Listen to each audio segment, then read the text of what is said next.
Hello friends, luxury కార్లు అనగానే మనకు వెంటనే గుర్తొచ్చేది వాటి యొక్క హెవీ ప్రైజెస్ మరియు అద్భుతమైన డిజైన్స్. కానీ కోట్లు పెట్టి ఆ కార్లను కొనే కస్టమర్లను బ్రాండ్స్ ఎలా ఆకర్షిస్తాయో తెలుసా?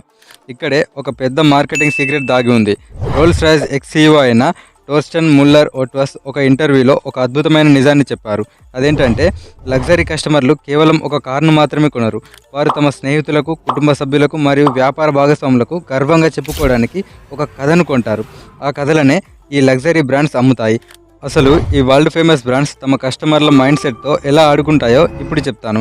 3 world famous brands. 1 Rolls Royce, 2 McLaren, 3 Tesla. Rolls Royce 1904లో హెన్రీ రాయ్స్ మరియు చార్లెస్ రోల్స్ కలిసి ఇంగ్లాండ్లో రోల్స్ రాయ్స్ అనే మోటార్ కంపెనీ స్టార్ట్ చేశారు. ఈ బ్రాండ్కు 120 ఏళ్లకు పైగా చరిత్ర ఉంది. వీరు మార్కెట్లో కస్టమర్లకు చెప్పే నిజం ఏంటంటే, రోల్స్ రాయ్స్ కంపెనీ స్థాపించినప్పటి నుంచి ఇప్పటి వరకు తయారు చేసిన కార్లలో దాదాపు 65 to 75% కార్లు డికేట్స్ గడిచినా ఇప్పటికీ ప్రపంచవ్యాప్తంగా రోడ్ల మీద నడుస్తూనే ఉన్నాయి. ఇది ఆ కార్ల యొక్క అత్యుత్తమ నాణ్యతను తెలియజేస్తుంది. అందుకే రోల్స్ రాయ్స్ కొనడం అనేది కేవలం ఖర్చు కాదు, తరాలకు అందించే ఒక స్మార్ట్ ఇన్వెస్ట్మెంట్ అని కస్టమర్లు గర్వంగా ఫీల్ అవుతారు.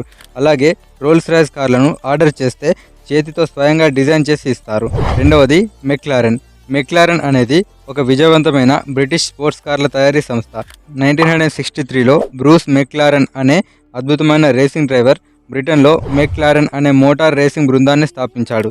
ఇది రోల్స్ రాయ్స్ లాగా చరిత్ర కాకుండా తమ ఫార్ములా రేసింగ్ ట్రాక్ చరిత్రను ఆధారంగా చేసుకుని డెవలప్ అయింది. కస్టమర్లకు వీరు అమ్మే ఫీలింగ్ ఏంటంటే, మీరు కేవలం ఒక కార్ కొనడం లేదు, ఎన్నో ఏళ్లుగా ఫార్ములా 1 ట్రాక్ మీద అద్భుతమైన విజయాలు సాధించిన రేసింగ్ టీం యొక్క వారసత్వాన్ని కొంటున్నారు అని. కస్టమర్ ఆ కార్ నడుపుతున్నప్పుడు ఒక ప్రొఫెషనల్ రేసర్ లాగా ఫీల్ అయ్యేలా ఈ బ్రాండ్ తమ కథను సృష్టించింది. 3వది టెస్లా. 2003లో కాలిఫోర్నియాలోని సిలికాన్ వ్యాలీలో మార్టిన్ ఎబర్హార్డ్ మరియు మార్క్ టార్పెనింగ్ ద్వారా టెస్లా అనే ఎలక్ట్రానిక్ కార్ల స్టార్టప్ స్థాపించబడింది. ఆ తర్వాత 2004లో టెక్ బిలియనియర్ ఎలాన్ మస్క్ దీనిలో పెట్టుబడి పెట్టి సీఈఓగా మారారు. రోల్స్ రాయ్స్, మెక్లారెన్ లాగా టెస్లాకు 100 ఏళ్ల చరిత్ర కానీ, రేసింగ్ ట్రాక్ రికార్డులు కానీ లేవు. కానీ టెస్లా తయారు చేసిన మోడల్ ఎస్ ప్రపంచాన్ని ఆకర్షించడానికి ఒక సరికొత్త కథను సృష్టించింది. ఒక సాధారణ ఫ్యాక్టరీలో కాకుండా టెక్నాలజీకి హార్ట్ అయిన సిలికాన్ వ్యాలీలోని ఒక స్టార్టప్ ద్వారా పుట్టిన ఫ్యూచర్డ్ కార్ ఇది.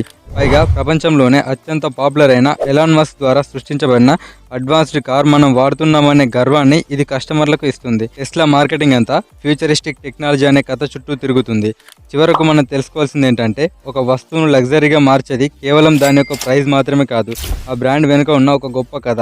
రోల్స్ రాయ్స్ దశాబ్దాల నాణ్యతను, మెక్లారెన్ ఫార్ములా 1 రేసింగ్ వేగాన్ని, టెస్లా ఫ్యూచరిస్టిక్ టెక్నాలజీని తమ కథలుగా